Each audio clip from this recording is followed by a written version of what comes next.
আল্লাহ পাক ফেরেশতারা যখন আপনাকে জিজ্ঞাসা করবেন মান রব্বুকা ওয়া মা দীনুকা ওয়া মা নাবিয়ুকা, কি করছো দুনিয়ার মধ্যে, তোমার রবকে, নবীকে।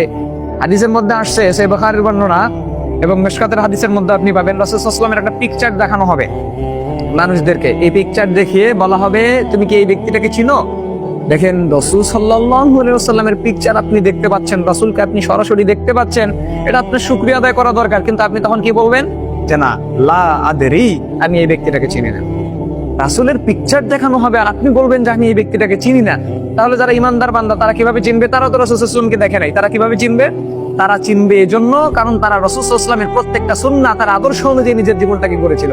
কেন তারা চিনবে? কারণ আল্লাহ পাক রব্বুল আলামিনের প্রত্যেকটা বিধিবিধান তারা মেনেছিল।